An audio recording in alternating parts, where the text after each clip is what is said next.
Mga kababayan, huwag nyo nang hanapin ang mga pulis sa presinto sapagkat kami ay nasa inyo ng mga telepono.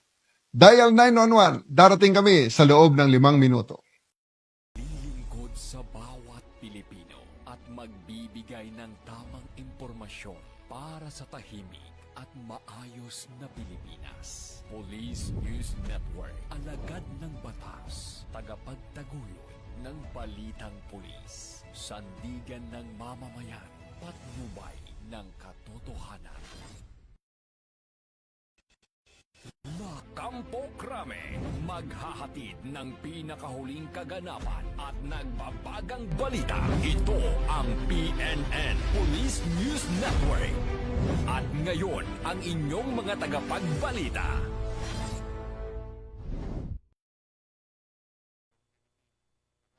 Tagapagbalita, NUP Loreto Bonifacio Concepcion. At ngayong araw ng Lunes, panibago na namang beauty queen ang ating mga kasama ngayong araw bilang special guest co-host. Walang iba kundi si Ms. Stephanie Ladignon, Miss Global Universe Philippines 2025. Magandang umaga sa iyo, Ms. Stephanie, at welcome po sa ating programa. Bumati muna kayo sa ating mga ka-PNM, Ms. Stephanie. Magandang umaga po, Sir Eton, at sa ating mga tagapanood ngayon. Huwag po nating kalimutang i-like, i-follow at i-subscribe ang page ng Philippine National Police, Police Community Affairs and Development Group, PKG Tagapag-Ugnay at Police News Network. Kami po ay maghahatid sa inyo ng tamang balita, kwento ng pulis at serbisyo para sa mamamayan. At ito ang PNP News Online. Ang pangunahing balita ng Police News Network, alagad ng batas, tagataguyod ng balitang pulis.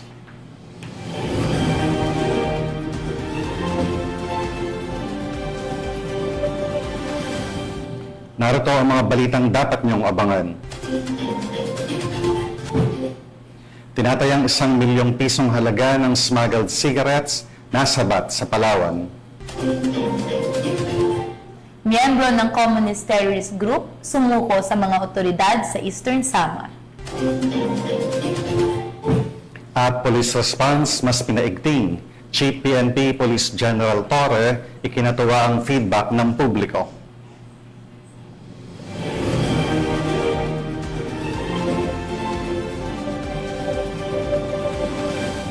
Narito naman ang mga balitang hatid ng ating PNM correspondents mula sa iba't ibang panig ng bansa.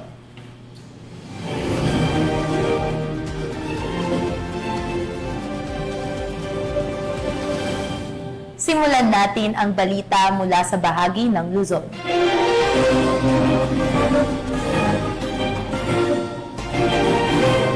Nakumpiska ng mga otoridad ang kahong-kahong smuggled cigarettes na tinatayang nagkakahalaga ng humigit kumulang 1 milyong piso sa isinagawang operasyon sa bayan ng Rizal, Palawan. Tinitiyak naman ng pambansang pulisya na paiigtingin pa ang kanilang pagbabantay upang mapigilan ang pagpasok ng mga kontrabando sa bansa. Ang report mula kay Patrolwoman Abigail Datu.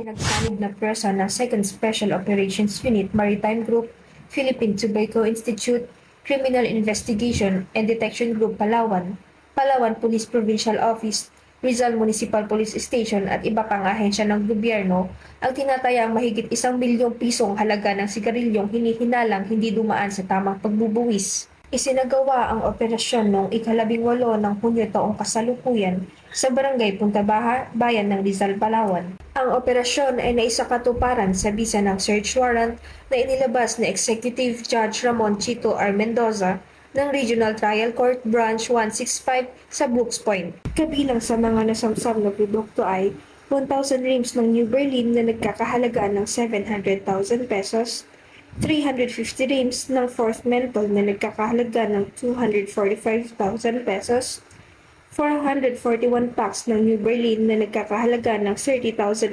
pesos, 11 rims ng Modern Cigarettes na nagkakahalaga ng 6,930 pesos, at 221 packs ng Fourth Menthol na nagkakahalaga ng 14,700 pesos.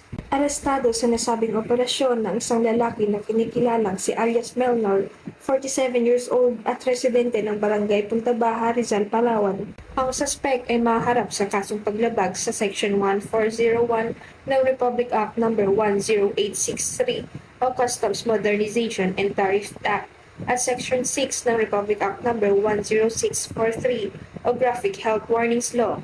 Sa kasalukuyan, nasa kustudiya pa rin ng PNP 2nd Special Operations Unit Maritime Group ang suspect at ang mga nakumpiskang produkto para sa kaukulang proseso at investigasyon. Ang matagumpay na operasyong ito ay nagpapakita ng mas pinaigting na kampanya ng kapulisan laban sa smuggling at iba pang uri ng iligal na kalakalan upang mapanatili ang kaayusan at kapayapaan sa komunidad. Mula dito sa Calapan City, Oriental Mindoro, ako po ang iyong Police News Network Correspondent, Patrolwoman Abigail Vidato, alagad ng batas, tagataguyod ng Balitang Pulis. Maraming salamat sa iyo, Patrolwoman. Tapos sa kamay ng mga operatiba ng Ifugao Police Provincial Office ang nakatalanta for Provincial Most Wanted Person matapos itong mahuli sa bisa ng warrant of arrest kaugnay sa kaso nitong statutory rape. Yan ang tinutukan ni Patrolwoman Jesly Sabado. Ng mga tauhan ng Ifugao Police Provincial Office, ang number 4 Provincial Top Most Wanted Person sa sitio Ibulaw, Bagingig, Kiangan, Ifugao, Kamakailan. Kinilala ni Police Colonel Jeremias G. Oyawon, Provincial Director ng Ifugao PPO, ang suspect bilang isang 40 anyos na lalaki, isang trabahador at residente ng Bolog, Kiangan, Ifugao. Ang nasabing akusado ay inaresto sa bisa ng warrant of arrest na inisyo ni Judge Romeo Oyami Habiling, Regional Trial Court, Branch 14, Lagawe, noong Hunyo 9 taong kasalukuyan sa kasong 3 counts statutory rape kaugnay sa Section 5B, Article 3 ng RA 7610. Ang akusado ay kasalukuyang nasa kustodiya ng Kiangan Municipal Police Station para sa dokumentasyon bago ang turnover sa nasabing korte. Samantala, naging matagumpay ang pag-aresto sa nasabing akusado sa pagsisikap ng pinagsanib na operatiba ng Ifugao PNP sa pangunguna ng Kiangan Municipal Police Station, katuwang ang mga tauhan ng RMFB 15 at Regional Intelligence Unit 14. Tiniyak naman ni Police Colonel Uyawon sa publiko na lalong papaigtingin ng Ifugao PNP ang kanilang operasyon upang mahuli ang mga lumalabag sa batas at masiguro ang kaligtasan ng mga mamamayan sa buong lalawigan ng Ifugao. Mula dito sa Baguio City, ako yung PNN Correspondent, Patrolwoman Jesly Sabado, alagad ng batas, tagataguyod ng Balitang Pulis. Maraming salamat, Patrolwoman Sabado. Kalaboso ang isang lalaking drug suspect ng Taguig PNP matapos mahulian ng mahigit 100,000 pisong halaga ng shabu sa isinagawang buy-bust operation sa Western Bicutan, Taguig City. Nakipalita dyan si Patrolwoman Ivy Corporal. Arestado ang isang bagong tukoy na drug suspect sa buy-bust operation ng mga tauhan ng Taguig City Police Station sa barangay Western Bicutan, Taguig City. Kinilala ang suspect na si alias John Paul, 25 anyos, walang trabaho at isang street-level individual. Nakuha mula sa kanya ang 2 sachet ng hinihinalang shabu na may bigat na 27 gramo at tinatayang halagang 183,600 pesos. Kasama ang buy-bust money at isang camel-labeled cigarette box. Inihahanda na rin ang kasong paglabag sa Section 5 at 11, Article 2 ng Republic Act 9165 o mas kilala bilang Comprehensive Dangerous Drug Act of 2002 laban sa suspect na isasampa sa Taguig City Prosecutor's Office. Mula dito sa Metro Manila, ako po ang inyong PNN Correspondent, Patrolwoman Ivy Corporal, alagad ng batas, tagataguyod ng Balitang Pulis. Maraming salamat sa iyo, Patrolwoman Corporal. Pinangunahan ni Police Lieutenant General Jose Melencio Nartates Jr., Deputy Chief PNP for Administration, ang turnover of command ceremony sa Camp Florendo, San Fernando, La Union, kung saan formal na umupo si Police Brigadier General Dindo Reyes bilang Regional Director ng Police Regional Office 1. Alamin ang mga naging kaganapan mula kay Police Corporal Rafi Beloria.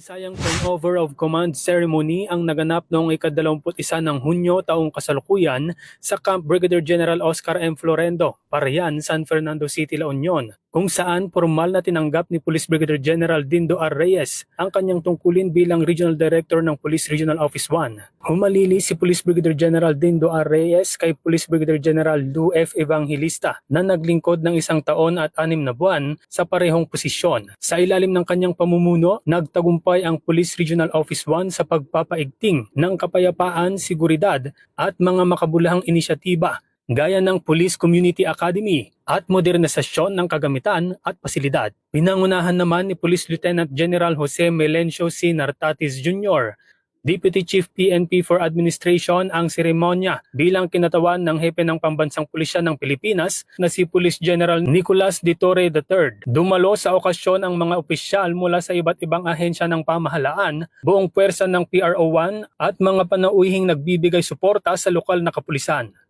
Sa kanyang talumpati, taus-pusong nagpasalamat si Police Brigadier General Dindo R. Reyes sa tiwalang ibinigay sa kanya ng pamunuan ng Philippine National Police. Ibinahagi rin niya ang kanyang malinaw na direktiba sa Police Regional Office 1. Ang ating pulis ay dapat maaasahan, malalapitan at mapagkakatiwalaan. Maging pulis tayo na iginagalang hindi dahil sa takot, kundi dahil sa tiwala, aniya. Ipinahayag din niya ang buong suporta sa mga tagubilin ng Chief PNP at ang kanyang layunin na higit pang patatagin ang presensya ng pulisya sa mga komunidad ng Ilocos Region. Ang makabuluhang seremonya na ito ay nagpapakita ng matibay na paninindigan ng Philippine National Police sa patuloy na pagpapatupad ng epektibong serbisyong pampubliko at pagpapanatili ng kapayapaan sa buong rehiyon. Mula dito sa Ilocos Region, ako ang inyong PNN correspondent, Police Corporal Rafi Viloria, alagad ng batas, tagataguyod ng Balitang Pulis.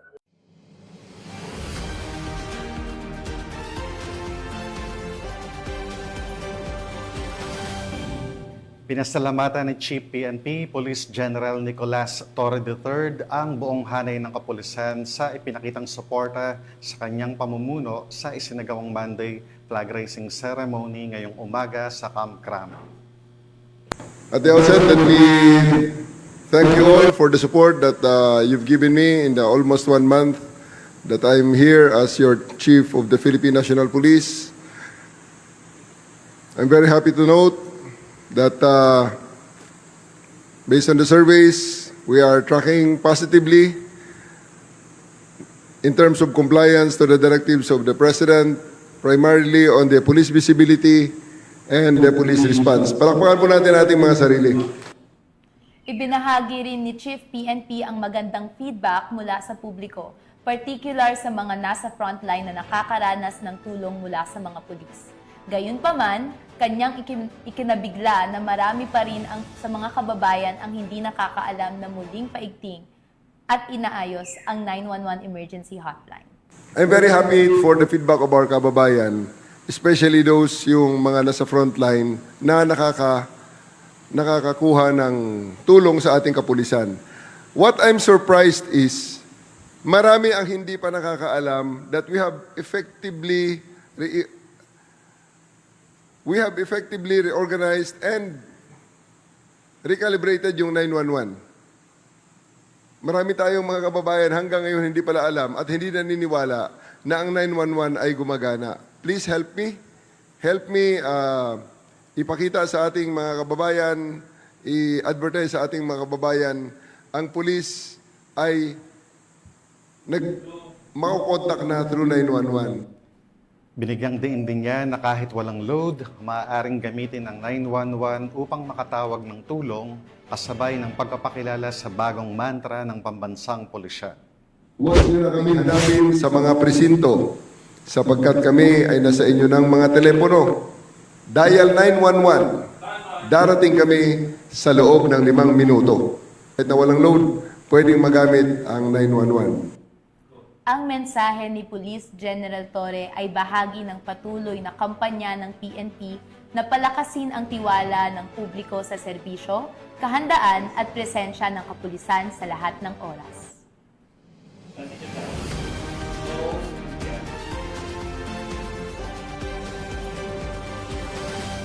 Tunghayan naman natin ang mga balita mula sa Visayas.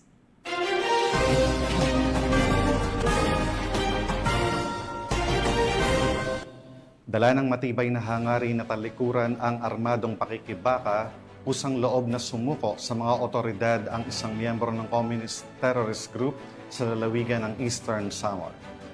Patuloy naman ang panawagan ng mga otoridad sa mga natitira pang kasapi ng rebeldeng grupo na magbalik loob sa pamahalaan at makiisa sa adhikain para sa kapayapaan at kaunlaran ng bansa. Patrolwoman Camberley Flores sa report.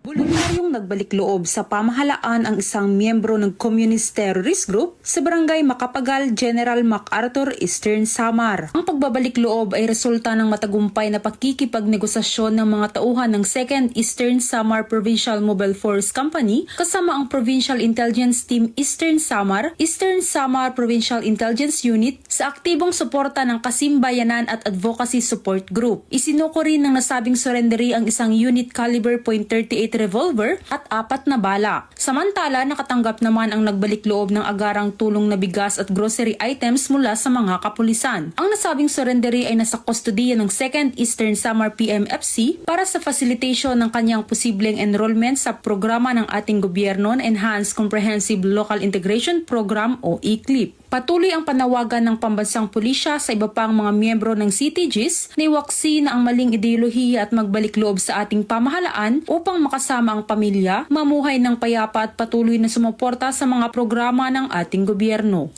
Mula dito sa Eastern Visayas, ako ang inyong PNN correspondent, Patrolwoman Flores, alagad ng batas, tagataguyod ng Balitang Pulis. Maraming salamat sa iyo, Patrolwoman Flores.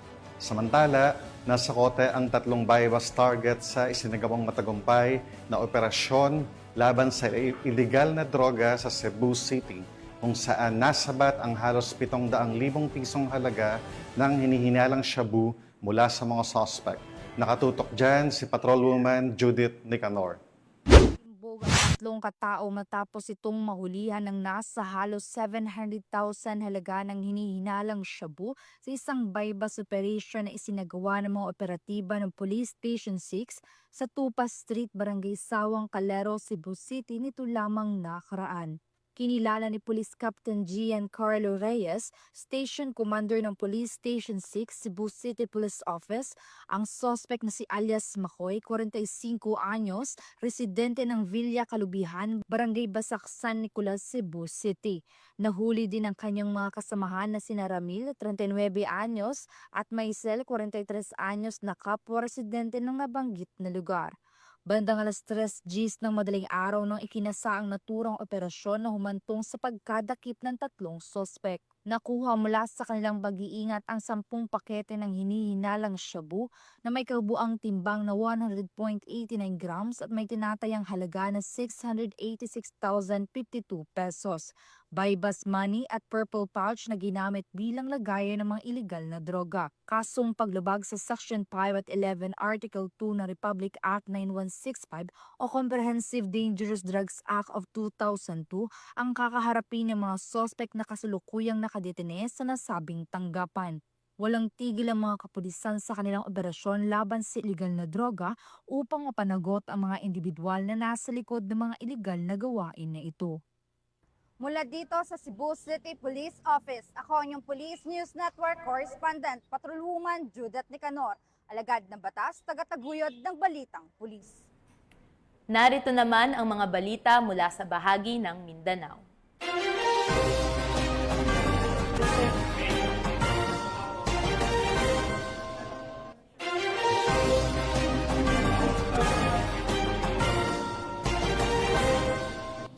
Dalawang high-value individual ang naaresto ng mga otoridad sa ikinasang anti-illegal drug operation sa Zamboanga City at nagresulta sa pagkakasabat ng halos 800,000 pisong halaga ng marijuana. Ang matagumpay na operasyon ay resulta ng mas pinaigting na kampanya ng pambansang pulisya kontra iligal na droga. Alinsunod sa idinirekta ni Chief PNP Police General Nicolas Torre III na palakasin ang mga operasyon upang maputol ang distribusyon ng ipinagbabawal na gamot sa buong bansa. Ang report mula kay Patrolwoman Joyce Abiog. Dalawang individual sa sinagawang buy-bust operation ng mga tauhan ng Regional Drug Enforcement Unit 9, katuwang CIDG Zamboanga City Field Unit 904th MCRMFB 9, PDEA 9 Zamboanga City Office, 50 PP Special Action Company ng PP Special Battalion at Zamboanga City Police Station 7 sa Kilometer 6, Barangay Pasanangka, Zamboanga City. Ang matagumpay na operasyon ay nagresulta sa pagkakaresto ng dalawang suspect na kinilalang sina alias Lim, 19 na taong gulang, isang estudyante at residente ng San Jose, Zamboanga City, at alias Arthur, 23 taong gulang, isang mekaniko at residente ng Luyahan, Zamboanga City. Nakumpiska mula sa mga suspect ang tinatayang 7 kilo ng hinihinalang marijuana na may kabuuang halaga ng humigit kumulang 840,000 pesos. Sa kasalukuyan, ang mga nakumpiskang ebidensya ay dinala na sa Regional Forensic Unit 9 para sa masusing pagsusuri, habang ang dalawang suspect ay nasa kustudiya na ng Zamboanga City Police Office para sa tamang dokumentasyon at disposisyon. Mula rito sa Zamboanga Peninsula, ako ang inyong PNN correspondent, Patrolwoman Joy Sabiog, alagad ng batas, tagataguyod ng Balitang Pulis. Maraming salamat sa iyo, Patrolwoman Abiog. Samantala, dahil sa mabilis na pagresponde ng mga otoridad sa isang riding in tandem shooting incident, naaresto ang isang suspect habang nasawi naman ang kanyang kasamahan matapos manlaban sa mga rumespondeng polis at militar sa Cotabato City. Tunghayan ng ibang detalye mula sa report ni Patrolwoman Leonora Gawang. Isa ang nasawi habang isa pa ang naaresto sa mga suspect na sangkot sa riding and tandem shooting incident matapos ang naganap na engkwentro sa pagitan ng mga operatiba ng Cotabato City Police at Militar nito lamang ika-20 ng Hunyo taong kasalukuyan sa Doña Pilar Street, Poblacion 4, Cotabato City. Kinilala ang dalawang biktima ng pamamaril na sina alias Abdul, 41 na taong gulang at si alias Nino, 46 na taong gulang na kapwa-residente ng Poblacion 4, Cotabato City at ang dalawa ay kasulukuyang nagpapagaling sa paggamutan. Samantala, kinilala naman ang naarestong suspek na si alias Homie, 24 na taong gulang, residente ng Purok 2, Ampatuan, Maguindanao del Sur. Ayon sa ulat, agad na rumesponde ang mga tauhan ng Marine Battalion Landing Team 5 at Cotabato City Police Office matapos makatanggap ng ulat ukol sa pamamaril sa nasabing lugar na nagresulta sa pagkakasugat ng dalawang biktima. Habang nagsasagawa ng follow-up operation, namataan ng mga otoridad ang dalawang lalaki na sakay ng motorsiklo na tumutugma sa deskripsyon ng mga salarin. Nang tangkain silang pahintuin, agad umanong bumunot ng baril ang isa sa mga suspek na nauwi sa palitan ng putok. Napatay on the spot ang nasabing suspek habang ang kanyang kasamahan ay nagtangkang tumakas ngunit agad ding naaresto. Samantala, patuloy ang isinasagawang investigasyon ng Cotabato City Police Office at mga kasandaluhan upang alamin ang motibo sa likod ng krimen at matukoy ang iba pang mga posibleng kasabwat ng mga suspek. Mula rito sa rehiyon ng Bangsamoro, ako si Patrolwoman Leonora Gawang, nagbabalita para sa Police News Network, alagad ng batas, tagataguyod ng Balitang Pulis. Maraming salamat, Patrolwoman Galang. Sa patuloy na anti-illegal drug operation ng PNP, hindi na nakapalagpa ang 3 drug suspect matapos mahuli sa isinagawang buy-bust operation ng mga otoridad sa Tagoloan, Misamis Oriental. Magbabalita dyan si Patrolwoman Riza Sahonia. Sila kabuk. Sara? Sara kabuk. Arestado ang 3 drug suspects sa isinagawang joint buy-bust operation ng mga operatiba ng Taguluan Municipal Police Station, Barangay Baluarte, Taguluan, Misamis Oriental. Kinilala ni Police Major Renz Marion Serrano, officer in charge ng Taguluan Municipal Police Station, ang mga drug suspect na sina alias Dong, alias Obet at alias Ren, mga lalaki at residente ng nasabing lugar.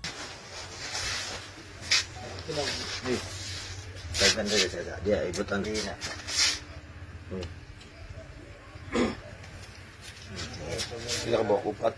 Sa ikinasang joint buy-bust operation ay nagresulta sa kakakumpiska ng 9 na pakete ng hinihinalang shabu, isang 500 peso bill na ginamit bilang buy-bust money at iba pang mga non-drug items. Ang mga suspect ay naharap sa kasong paglabag sa RA 9165 o Comprehensive Dangerous Drugs Act of 2002. Mula dito sa Northern Mindanao, ako ang inyong Police News Network correspondent, Patrolwoman Riza Sahonia, alagad ng batas, tagataguyod ng Balitang Pulis.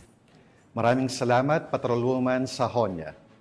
At para sa huling balita, mahigit 200,000 pisong halaga ng shabu ang nasamsam ng mga operatiba ng pulisya mula sa isang drug suspect sa Butuan City.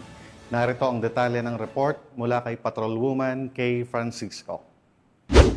Sa patuloy ng kampanya kontra ilegal na droga, matagumpay na nagsagawa ng bypass operation ang Police Regional Office 13 na nagresulta sa pagkakaaresto ng isang hinihinalang tulak na droga at pagkakasamsam ng mahigit 271,000 pesos ang halaga na hinihinalang shabu sa Barangay Limaha, Butuan City nito lamang Huwebes, Hunyo 19. Kinilala ni Police Regional Office 13 Director Police Brigadier General Christopher N. Abrahano ang naaras ng suspect na si alias Bray, 32 anyos at residente ng nasabing lugar at nakalista bilang street-level individual sa drug watch list. Naaresto ang suspect matapos makipagtransaksyon sa isang operatibang nagpanggap na buyer. Nasamsam mula sa operasyon ang 40 gramo na hinihinalang shabu, marked money at iba't ibang drug paraphernalia na isusumiti bilang ebidensya sa korte. Sinampahan na ng kasong paglabag sa Republic Act 9165 o Comprehensive Dangerous Drugs Act of 2002. Ang suspect at kasalukuyang nasa kustodiya na ng Butuan City Police Station 2. Ayon kay Police Brigadier General Abrahano, ang tagumpay na ito ay patunay na mas pinaigting na kampanya upang maprotektahan ang ating mga komunidad at buwagin ang mga lokal na sindikato na droga sa rehiyon. Patuloy nating palalakasin ang ating mga operasyon sa tulong ng mas pinahusay na intelligence at pakikipagtulungan sa mamamayan. Mula rito sa rehiyon ng Caraga, ako ang Police News Network Correspondent, Patrolwoman Kay Francisco, alagad na batas, tagataguyod ng Balitang Pulis.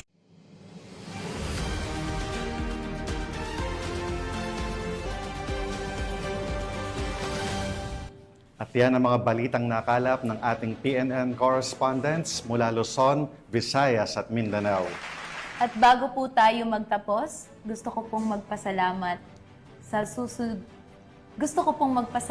sa masusugid na nanonood ng Police News Report at syempre sa ating guest co-host, Mrs. Stephanie Ladignon, na lalaban actually sa Singapore nito pong July 1 to 16. So, hinihingi natin ng suporta ng lahat ng ating manonood para sa laban na ito ni Mrs. Stephanie para syempre sa bansang Pilipinas. At maaari din po akong humingi ng suporta sa inyo sa pamamagitan ng pagboto sa amin online sa Miss Global Universe website. So doon po mapapakita niyo po yung pagsuporta sa akin at pangako ko po sa inyo na ilalaban natin ang buong Pilipinas. Pinapasalamatan at binabati ko rin po si Chief PNP Police General Nicolas Torre III, Police Major General Roderick Augustus Alba, the Director for Police Community Relation, PICA-G Command Group na pinamumunuan ni Police Brigadier General Marvin Joe Saro, Police Colonel Joel Serrano, Police Colonel Adonis Guzman at Police Colonel Joel Ada. Sa lahat ng personnel ng Police Community Affairs and Development Group at sa lahat ng magigiting na pulis sa buong bansa. Maraming salamat sa inyong serbisyo para sa isang ligtas na pamayanan. Sa ngalan ng pamunuan ng Philippine National Police sa pangunguna ni Chief PNP, General Nicolas Torre III at sa pamumuno ni President Ferdinand Bongbong Marcos Jr., kami ay maglilingkod sa bawat Pilipino at magbibigay ng tama at balansang balita. Dahil dito sa bagong Pilipinas, ang gusto ng pulis, ligtas ka. At bilang bahagi ng mas pinabilis at pinalawak na emergency response system, muli naming pinapaalala ang panawagan ni Chief PNP na huwag nyo nang hanapin ang mga pulis sa mga presinto sapagkat sila ay nasa inyo ng mga telepono. Just dial 911, darating sila sa loob ng 5 minuto. Ang 911 ay bukas 24/7. Maaring tawagan kahit walang load at handang tumugon sa anumang uri ng emergency. Ipagbigay alam sa inyong pamilya, kaibigan at komunidad. Sa panahon ng pangangailangan, 911 ang iyong katuwang. Mula rito sa tanggapan ng tagapag-ugnay ng Pambansang Pulisya, kami ang inyong tagapagbalita, NUP Loreto Bonifacio Concepcion. At ako naman po si Stephanie Ladignon, Miss Global Universe Philippines 2025, Maghahatid ng tamang balita, kwento ng pulis at serbisyo para sa mamamayan. At ito ang PNP News Online. Ang pangunahing balita ng Police News Network.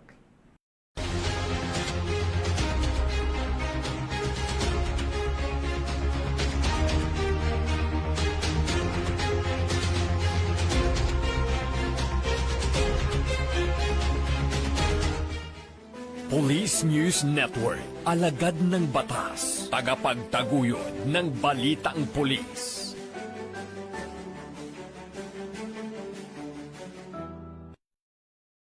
Mga kababayan, huwag nyo nang hanapin ang mga pulis sa presinto sapagkat kami ay nasa inyo ng mga telepono. Dial 911, darating kami sa loob ng 5 minuto.